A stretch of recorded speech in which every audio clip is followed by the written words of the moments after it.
Hi guys, welcome back to another video. So for today's video, something a bit different.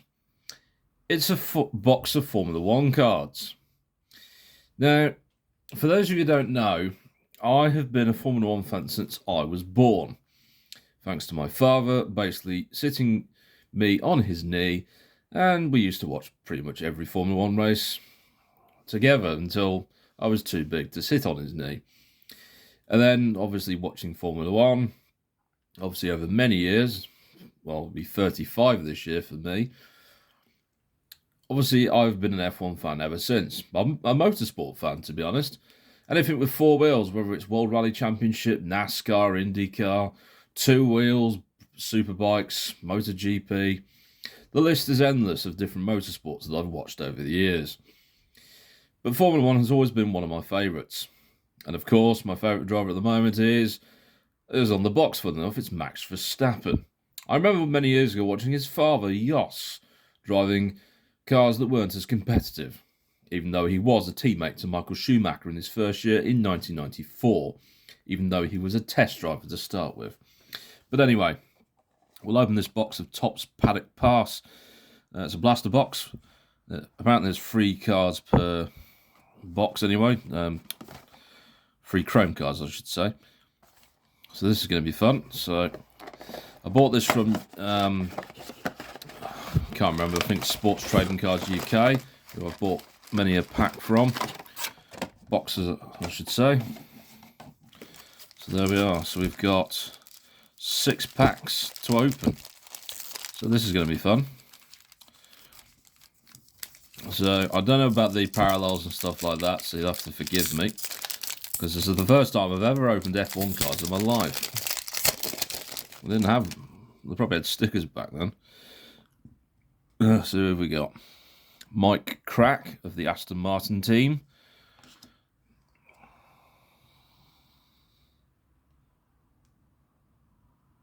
I've no idea who this guy is, even though I do watch F1. He's from the Kick Sauber team. Alexander Aluni Gravi. Who is that? No, from Italy. Okay. There we go.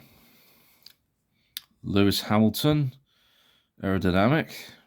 Mercedes, now he's going to be at Ferrari for this season. Obviously, a big hype around him. Oh, look who it is. It's the lanky Frenchman, Esteban Ocon, who will be driving for the American Haas team. And I think he may be a bit too tall for the car. And everyone's favourite Brit, who's a bit shorter than me, and from the West Country. And Belgium, because his mother's actually from Belgium, Lando Norris. Won the Miami Grand Prix to win his first Grand Prix last season. It's a good driver. Will he become world champion one day? Possibility if Oscar Piastri doesn't do it. But don't know about this season. For McLaren. Speaking of Oscar Piastri, there he is. There we go. 4-time world champion Max Verstappen, soon to be a father of 2. No, sorry, a father of 1 and a stepdaughter at that. George Russell. Not much to say about him, really. Doesn't like Verstappen. And he is an upper-class git. I'm not going to go any further on that. China's only F1 driver, Zhou Guanyu. Even though there has been... there's actually 2 other people I can think of that are Chinese. They've driven F1 cars. Ma Jinhua, who only ever did practice sessions. And Ho Ping Tung, who was born in the Netherlands. There's a favourite of mine. Daniel Ricciardo. Drove for the VCARB team last season before he was unceremoniously removed from the car and Liam Lawson was placed into it. And now Liam Lawson is at Red Bull because Perez has been bought out of his contract. Oh dear. Fun and games, that. I think I'll just go back the old method of just ripping them open, I think. Here we go. Ocon again. Kevin Magnussen. Now, that's another person that I used to watch his father race as well. Jan Magnussen, I can think of. He actually was, fun enough, one of the same teams He was at McLaren, funnily enough. Kevin Magnussen was at McLaren for 2014 and 15, even though he had to do one race in 2015 to replace Fernando Alonso.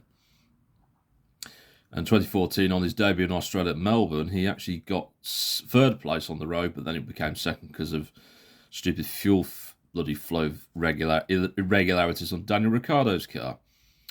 But Jan Magnussen, his dad, drove for McLaren in 1995 to replace Mika Hakkinen in the Pacific Grand Prix at what was then called TI Aida, which is now the Okayama International Circuit, because Mika Hakkinen at the time had appendicitis. If you want to know how I know this knowledge, reading too much about F1. Let's put it that way. I can tell you a strange fact later, but I may save that for another video. Another one of Max Verstappen's wins, and that was at the Bahrain Grand Prix in 2023. That card was. Oh, God. Laurent Mekis, or however you say his name. Another Frenchman. V-Carb. And Valtteri Bottas, now back at Mercedes as a test and reserve driver. Obviously, was at Kick Sauber. Can't think of the last driver before him who had a mullet. I think my dad probably can name one, but probably before my time, to be honest. Hamilton again, Lewis Hamilton again. George Russell again. Valtteri Bottas in his car. Where was that taken? Probably Canada now, my luck.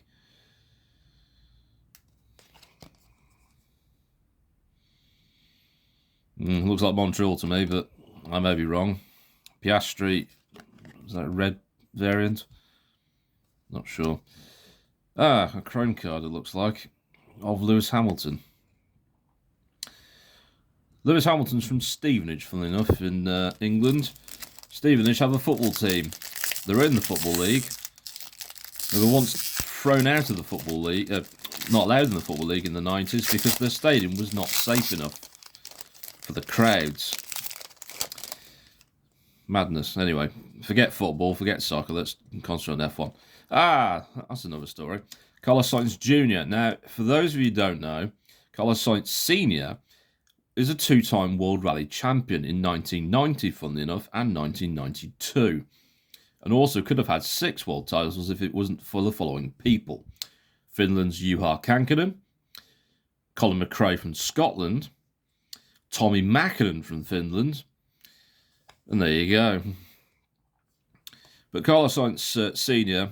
was a World Rally champion and competed for several years during the 80s, the entire 90s, and into the mid-2000s for a few different manufacturers like Ford, Citroen, Toyota, and even Lancia. I'm not making that up.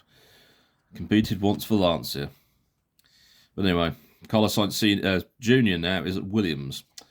Germany's Nico Hülkenberg, who's gone back to Sauber for this season, which will then become the Audi Works Formula 1 team for 2026. Audi have a strong presence in motorsport. They've done touring car racing and the World Rally Championship, and also invented the Quattro four-wheel drive system, which is basically not the actual first four-wheel drive system in existence. But that's another story for another day. In a blur card, Carlos Sainz Jr., funnily enough. Hülkenberg again. Where is he from in Germany? Never heard of that place in Germany. And another Carlos Sainz Jr. card. Oh my god. Okay, final pack. Hopefully this will be it. Let's see if we can get a nice card.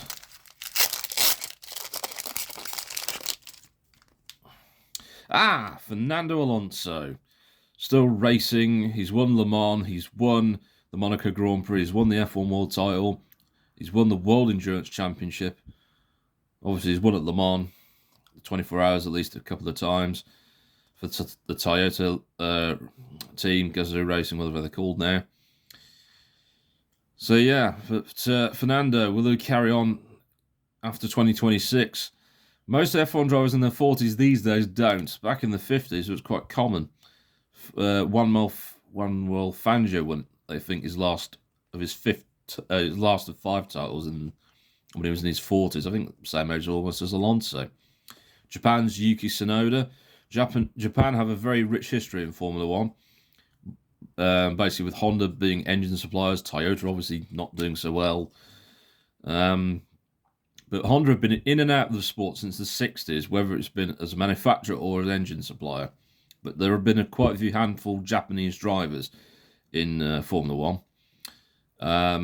The only two I can name that has ever stood on the podium at Suzuka would have been Aguri Suzuki, who owned the Super Aguri Formula One team, but that was in 1990 when he got a podium, and Kamui Kobayashi in 2012, who I once actually saw crash his F1 car at the 2011 British Grand Prix practice. How do I know this? I was actually in the stands when he actually lost control of his car and spun into the barriers. That was on the International Pitch Straight, for anyone who wants to know. Oh. I'm going to apologise now for what I'm about to say. Nepotism is a cancer sometimes in sport. Wrestling is the biggest one. The other one is racing. And a few other sports I can mention. But Lance Stroll is, unfortunately, he is a good driver, don't get me wrong, but he is wasted in that car now. They need another driver alongside Alonso to elevate that car. I know Adrian Newey has moved over from Red Bull and all this rubbish, but unfortunately, this guy is an absolute dickhead, honestly. He should retire or do something else, honestly. He wants to play tennis, apparently, which is one thing I found out funny. Oh, everyone from IndyCar should know this guy. Pato O'Ward from Mexico. Obviously, McLaren test driver. He's test drove many different vehicles from McLaren over the years, and including being in their IndyCar team. But it's from Monterrey, Mexico. Yeah, very good driver in IndyCar for quite a while. And final chrome card is, of course, Yuki Tsunoda, who is from which part of Japan? Your guess is as good as mine. Anyway, so that's 6 packs of the 2024 Topps F1 Paddock Pass. Obviously, a Paddock Pass means you can go pretty much anywhere apart from the team's garages. So there we are, 6 packs. That's done. Lance Stroll can basically get out of an F1 car and just give the seat to someone else because he doesn't deserve to be in an F1 seat. But anyway, that's just my opinion, not fact. But anyway. So guys, I'll see you another time, and hopefully this F1 season, my prediction for this season will be a very hotly contested F1 championship with either McLaren or Red Bull winning. The question is, which one? I'm going to pick Verstappen again because even in an inferior car, he still seems to come out on top. See you guys another time.